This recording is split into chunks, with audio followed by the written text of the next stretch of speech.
ഹോമം ചെയ്യുമ്പോഴാണ് മന്ത്രത്തിന്റെ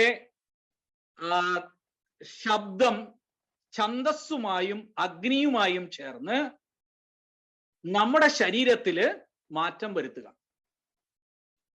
മൂലാധാരം എന്ന് പറഞ്ഞാൽ പൃഥ്വി തത്വത്തിലുള്ളതാണ്. നമ്മൾ അഗ്നികുണ്ഠത്തിൽ അഗ്നി ജ്വലിപ്പിക്കുമ്പോൾ ശരീരത്തിൽ മൂലാധാര ചക്രത്തിൽ കുണ്ടലിനിയുടെ പ്രതീകമാണ് അത് എന്ന് കാണാം. ഞാൻ അതിലേക്കൊന്നും കൂടുതൽ കടക്കുന്നില്ല, പക്ഷെ അതൊന്ന് പറഞ്ഞു പോകുന്നു എന്ന് മാത്രമേ ഉള്ളൂ. എനിക്കറിയാം ഉച്ച സമയമാണ്, ഉറക്കം വരും. കുണ്ടലിനിയിൽ മന്ത്രസ്പന്ദനങ്ങൾ ചേർക്കുന്നതിന്റെ പ്രതീകമാണ് കുണ്ഠത്തിൽ നെയ്യൊഴിക്കുന്നത്. കുണ്ഠം എന്ന വാക്ക് തന്നെ കുണ്ടലിനിയുമായി ബന്ധപ്പെട്ടതാണ് എന്ന് പ്രഥമ ദൃഷ്ട്യ നിങ്ങൾക്ക് മനസ്സിലാവും. മന്ത്രസഹിതം കുണ്ഠത്തിൽ ഹവിസർപ്പിക്കപ്പെടുന്നത് കുണ്ടലിനി ഉയരാൻ ഏറെ സഹായിക്കുമെന്നും മന്ത്രശാസ്ത്രങ്ങളിൽ പറയുന്നുണ്ട്. മൂലാധാരത്തിൽ നിന്ന് കുണ്ടലിനി അഗ്നി ഉയർന്നു പൊങ്ങുന്നതിന്റെ പ്രതീകമാണ് ഹോമക്രിയ